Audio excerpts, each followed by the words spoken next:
Hello my people, how you all doing? It's lighting, sorry peeps, hold on.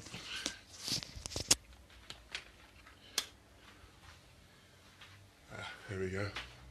My daily challenges with lighting continue. Anyway, what I want to talk about today. So my aim is to do a Facebook Live a day. Technically, I've missed Wednesday because we're now into Thursday. But it took me a little while to decide on a title for this Facebook Live. And I've called it Fear Can Be Real, that I've done it like an acronym. Some of you may have heard people use the word fear and turn it into acronym FEAR, and they'll say it's false evidence appearing real, as in to say fear is in the mind and it's not actually, we create it ourselves and it's not actually real. False evidence appearing real. And while I do agree with that in the majority of cases, I kind of want to challenge that a little bit and say fear can be real, and give a real life example for me where my fear could have potentially led to me being bullied. I was bullied as a teenager, and anyone who's been bullied can literally give you a fear stepping out the door, physical, being beaten up, and I don't think saying it's false evidence appearing real kind of applies to certain situations. Most situations, yes, but some not. Anyway, here's my real life example. So, if you don't know already, I was very shy growing up to the point it crippled me at times. And one thing shyness stopped me from doing was making progress in a real love of mine, which was football, playing football. I'm a keen sports fan. Football is my main sport, but I like to keep abreast of all sports. Obviously, the Olympics are coming up, so I'll be looking out for that, in particular athletics. But yeah, I had a mad love for football growing up. My team was Liverpool. My team still is Liverpool. I was growing up, born in just before the 80s. So yeah, you could say I was a glory hunter. You could obviously tell the Scouse accent in my voice. I'm not from Liverpool. I've never been to Liverpool to see a game. I have seen them in London, but not in Liverpool. But at that time, they were the I was going to say Man United, but Man United I'm not really doing much to say. Who were they like? Well, when Alex Ferguson was in charge. So Gary Jarrell, I know you're a mad football fan. Hope you enjoy this one. So yeah, Liverpool were the team back in the day. Probably the next generation don't recognise how much Liverpool dominated in the 80s. And glory hunter, call me what you like. Most people support who their dads support. My dad wasn't around, so that wasn't an option. Next thing is the local side. My local side should have been Arsenal. But yeah, like I say, yeah, I was chasing the glory. But anyway, no, actually, what it was, hey Josh, how you doing, man? I tell you who it was actually. It was John Barnes. John Barnes he's my favourite player, and he was an artist. Anyone don't know John Barnes? He was a winger for Liverpool. Came from Watford. Funny enough, actually, linking back to my old video about potential. A lot of people said he never fulfilled his potential for England, and there's a number of reasons for that. He's done some interviews on it as well, actually. It's quite fascinating. But yeah, he was just a man. Beat players, just made them look like fools. Scored, just a man full of creativity.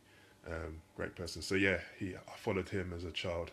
He was my main inspiration as a footballer, and I wanted to be a footballer like most boys. And not to brag whatever you, but I felt I had the talent. I don't know whether I could have gone all the way, but definitely my shyness crippled me from that to the point. Yeah, Jarrell, catch up a bit later, man. Get to sleep. I should be getting to sleep myself. Something I've got to sort out, address. But yeah, so for me, yeah, playing football, I loved playing football. But my fear of failure, my fear of letting the team down, my fear of making a mistake, just stunted me to a degree, stunting my football development. I was just so afraid of making a mistake, especially in a team game as well, where it's not just sort of, your actions can affect 10 other players on the pitch. Um, so I believe I had some talent by the fact that I was in football teams. I had some trials for county um, in when I was at secondary school, high school. Um, but a lot of the times I was in like the second side and the B sides and stuff. And I remember when I had a trial as a teenager, and just obviously a trial, you got to show the best of yourself. You got to go out to impress, but you can over impress and over try. You just got to try be natural, let your game play. But I was just too afraid. I was just watching other people showing up and doing their thing. Just too afraid to make mistakes. Um, how much I love football. I actually wrote a letter to the FA. Graham Taylor was an England manager at the time. How I wanted to start up a team called Blue Arrows. Don't ask me where the name comes from. Can't remember exactly the contents of the letter. I've got it somewhere. I've got a visitor. If you want to be live on video, you bet. I really don't. I want my mum's purse. You want your mum's first. Hold on. Shall I get my video? Nah, no. So yeah. Where was I? I think I was on trials. Anyway, so yeah. Just too fearful of making a mistake and the consequences of that. You know what I mean? Teenager boys, football's life and death. So literally could have added to the bullying I was getting if I let down the team. Always used to play every lunchtime. Saw myself as a midfielder. What kind of player was for the football high? What kind of player was I? I'd probably say someone like after John Barnes, my next kind of favourite Liverpool player was Jamie Redknapp. Had a lot of injuries, blighted his career a bit, but he had a vision. He could seek out a pass, a long range pass, a bit like David Beckham. And then kind of after that, if you look at my frame, my size, and probably Patrick Vieira, but without the aggression. Too scared. Yeah, my dream was to be a midfielder, but because of my height, I was always stuck in defence. So yeah, there you go. So yeah, I played football. Obviously, played football at school with my friends at lunchtime. Was in the B side of the school team. Played an occasional match, but didn't have the confidence to show the best of myself to elevate myself to the top team. And then me and my friends started up in a 7-a-side league. We called ourselves Toonami. Don't know why. Obviously, after the Hey Natasha, after Newcastle, and we was in the second division, and yeah, we won the league. That's probably one of my proudest moments in my career. Just ever, one of my proudest moments, full stop. And I remember I scored 2 goals. One of them was a penalty, actually. I think we had a penalty shootout, but the other one, I remember it like yesterday. I could describe it to you. I ran up the pitch, I cut inside on my right hand side, and I curled it with my right foot, top corner. And I said that's the only goal I scored, and I remember it like yesterday. So yeah, I kind of dipped in and out of football, playing football. The fear was still there to a degree. I think with the Toonami escapades, I was playing with my friends. They knew kind of what player I was and what have you. Good time. How you doing, man? Hey, congratulations on that interview you got with Javan. Big up yourself, man. So, and then after that, I didn't play football till I was about back the period 2000 to 2003 in my 20s. I got involved in a side called, I think it was Barnet Youth. It wasn't the real Barnet side. Although I had a fear, I was kind of trying to push myself to try and play, and I remember we got to a cup final. I was playing defence, and in the final, I wasn't playing. I was on the bench, and we lost the game. We were losing, and I felt within myself, I felt I could make a difference, and something was telling me. I speak to the manager, telling me you want to play, telling me you want to get on, but I didn't back myself enough. Whether he would have listened to me or not, I mean, he's the manager, but I didn't back myself enough. Just that fear just doubting myself. What if I make a mistake? Blah blah blah blah blah. And I didn't, and I watched the game go past. And who knows if I could have made a difference or not? I didn't give myself the opportunity to put myself on the stage. Who knows? And it's kind of funny how my psychology works. So I love playing football. My other thing was I was a massive gamer, massive gamer. Back in the days, started off. I'm going to go back now. I'm going to age some of you people. Spectrum, Commodore 64. I wanted a Commodore Amiga when I was in my teenagers. My mum bought me a PC, and I thought, "Why are you buying me this PC for?" This is back in the day when PCs were not the thing. Before Windows really blew up, it was like Windows 3.1, Windows 3.11. But sometimes your parents do know better than you, because that gave me taught me a lot of the PC skills that I've got now, having that PC. But anyway, and then had a Super Nintendo and blah blah blah and what have you. So yeah, massive gamer. My probably after being a footballer, I wanted to be a gamer. And there was just no games testing jobs out there. It was very hard to get into the industry. It's a lot easier now. And I kind of thank you or something for that. I think one of my sons has taken up the mantle. He's only 4, but he loves playing. He loves playing on the Wii, and he counts down the sleeps. How many sleeps do we play on the Wii? It's kind of one of my highlights of the week. We have to count down the sleeps to the weekend so I can play on the Wii with him. And he's got a real knack for it in terms of figuring things out and stuff. And could be a coder, but that's me. That's his dad trying to map out his future. Anyway, we'll see. Where was I going with this? So yeah, my psychology in terms of football. So there's a game, FIFA, most of you used to know. And on FIFA, there was a team called Qatar, as in the country Qatar, and they were rubbish. They were the worst team. The players were the slowest, they couldn't pass. But I always used to pick them when I played against my brother and that, because for me, it was no expectation of me to win, because I had the worst team. But if I won, it would look bad on the other person. But for me, psychologically, it's like always playing the underdog, always not setting myself that high expectation. So if I didn't win, it's not really a failure, because I weren't expected to win. And that's kind of what it was like in real life. So for me, this kind of fear is still in there. I haven't played football for years now, mostly because of marriage and family life have taken over. But if I've been honest with you, if I was to start playing football again, would I play for the top side? Probably not. I'd probably go to a side that's not expected anything. One, because of my fitness. My fitness is just not there. But two, I don't want to have to put myself in that 2007 or so. Yeah, them heady days, man. Headham days. What was the other game that came out? It's by Konami or something. I can't remember. Anyway, don't get me started on that, man. I'm going to turn people off of my gaming nerdiness. But anyway, so even the thought has crossed my mind to play football at some point, 5-a-side, just to get my fitness up and what have you. But I don't want to play for a top side. I don't want to expose myself to, like I said, letting the team. That's the one, man. PES. Yeah, the young people have spoken. That was a great. I don't know what's better nowadays. Pro Evo. That's it. Pro Evo. That's the one.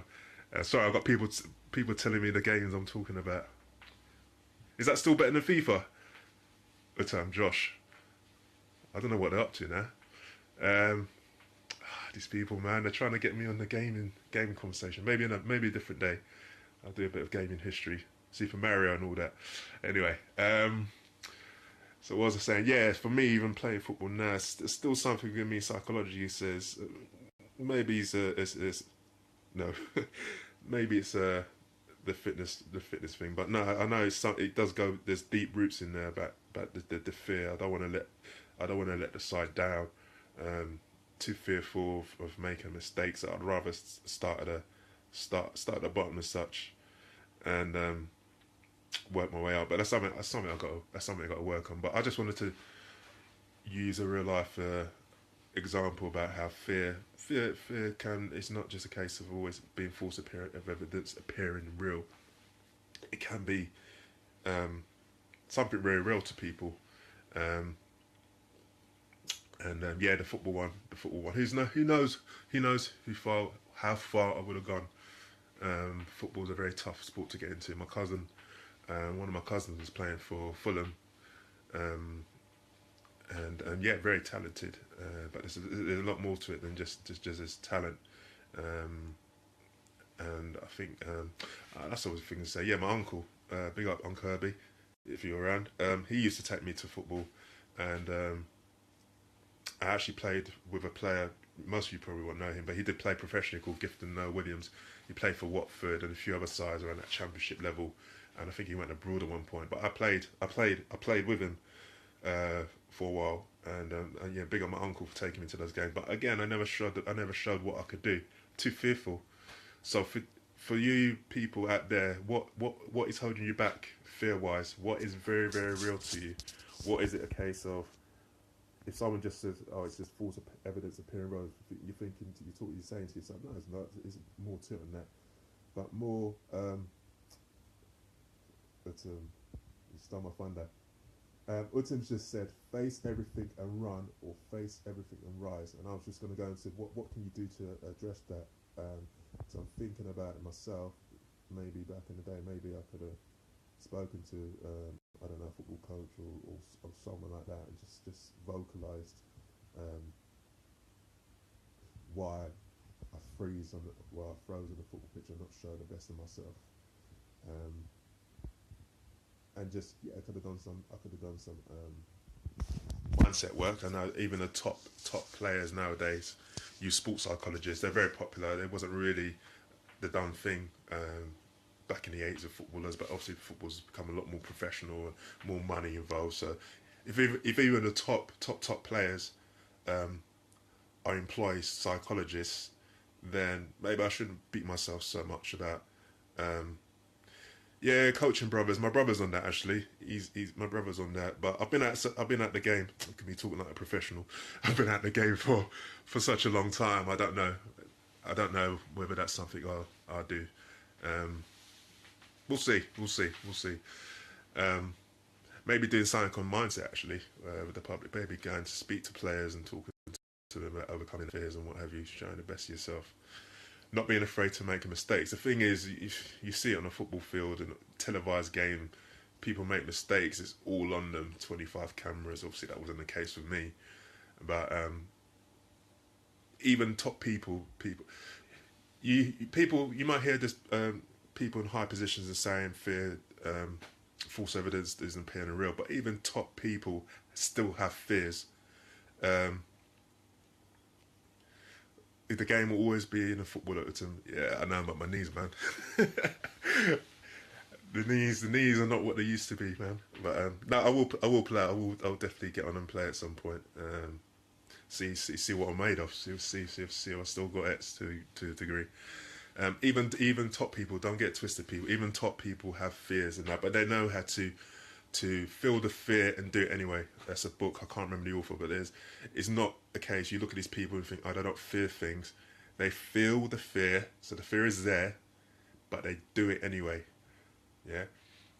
These Facebook lives, you could say a fear as such of getting this right, getting this perfect. You can see this lighting's dodgy. Look, I'm not even dressed properly, whatever. But I'm doing it. I have to because I know what I'm like. I know myself as a person. If I wait, you wouldn't even see me on these Facebook lives. I'm just doing it, and we'll see what comes out of that.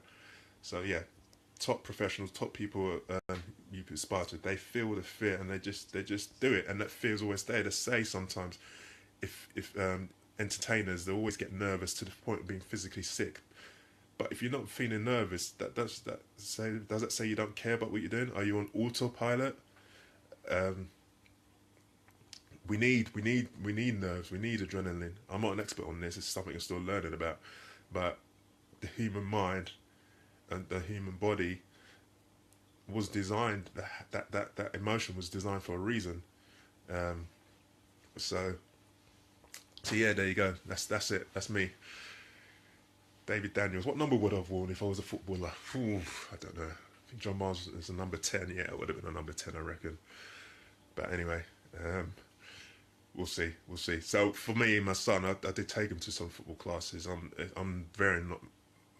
I mean, I'd love to see my son as a footballer, but it's not something I'm going to live out my dream for him. If he's got the talent and he wants to do it, then fine. If not, then that's fine as well.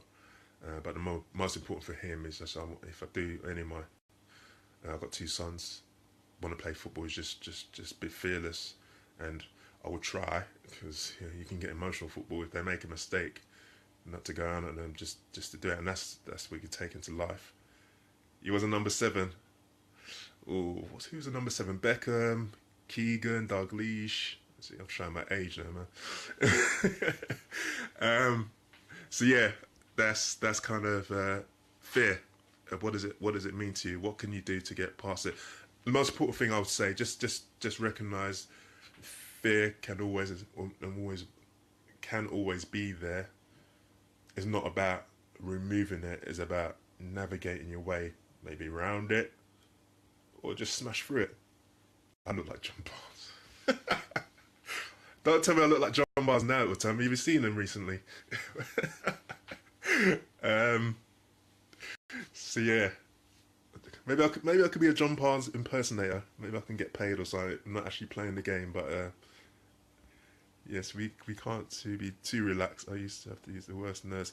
Oh, Natasha, you heard another singing. Ooh. Yes, I do like singing. I do like music. I used to be in a few choirs growing up, and I used to play the trumpet. That's another one. Trumpet. I feel I've got a music ability. Thank you, Atan. Thank you. You rescued yourself there in his heyday. John Barnes. Yeah, I used to play trumpet, and I had to go up on stage, and I mean, I did it, but yeah, it wasn't a joyful experience. I remember singing in Marks and Spencer's once with my school Christmas carols and stuff. I'm still waiting for my paycheck, but anyway. And now singing a choir. I've sung once, but yeah, singing is. Maybe I'll sing on a Facebook Live one day. Let's give that a go. You can always turn it off if you don't like my voice. But yeah, singing, performing, all that stuff. Nerves again, and fear, and what people think of me, and all the rest of it comes into it. So anyway, back on point. Fear will be there. What are you going to do about it? You're going to go around it, feel the fear and do it anyway, smash through it. The more we do things as well, that fear just disappears. So don't look at others and think, oh, they're fearless. Yeah, they may be fearless, but we all have fears, because conditioning. Unless you've been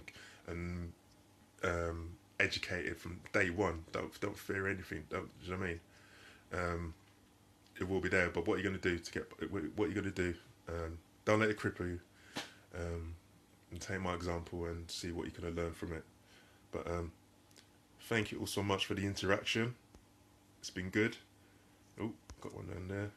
Embrace fear. Oh, like embrace fear and dance with it, or embrace fear and sing with it. I like that, Utum, man. You got so much knowledge, man. I'm enjoying watching your journey grow. As you're gonna be a full-time public speaker if you're not already. Anyone doesn't know, check out my man Utum. Straight from the heart, his videos. Connect with him on Facebook. We have to learn to dance with it. Yeah, I might need a few dancing lessons, Natasha. But anyway, so yeah, take what you can from this video. I hope I've added some value. Also, I've been of some use to you. And I will see you again. Not tomorrow, but yeah, later on today. It's nearly 12:30.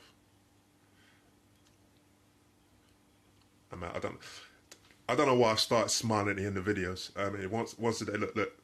You see that little gap there? This is how paranoid I was. When I was growing up, I wanted to get a dentist to close that gap because I felt it was too big. That's how stupid I was back in the day. But that's how, when we don't like ourselves and when we don't value our parents, we pick out every little thing. I mean, I don't like really the way I look now. I don't looking too sharp, whatever. But anyway, just get on with it. Just do it. But I'm out, people. Thank you so much for all these messages. So much interaction. I'm kind of starting to get used to interacting and not losing my train of thought. I'm still getting used to all these things flashing up, love hearts and likes or whatever. I'm not sure. And there's a few buttons on here at the top. Utam, actually, you might know, Natasha. What's that button in the top left? It's got like I love dancing, but on my terms. Thank you, Utam. Utam, what's this? You know, the top left, there's this like, I don't know what it is. It's like a stick and it's got stars. I want to press it, but I don't know. I don't know what will happen. I know what happened if I press that one. You'll see that. That's my kitchen wall. But you know what? Let me press this button here. Let me see what happens. Wow. I can put filters. There we go. Here's some education for you. People doing Facebook Live, top left hand corner, if you press it, you get some filters. So all right, I'm gonna go classical. There we are, look. Just like my pictures. Classical. Can you tell how old I am now? Black and white. And then we've got funky. Acid. You know what, I'm a bit stupid now. Alright, I'm going. See you later. Bye.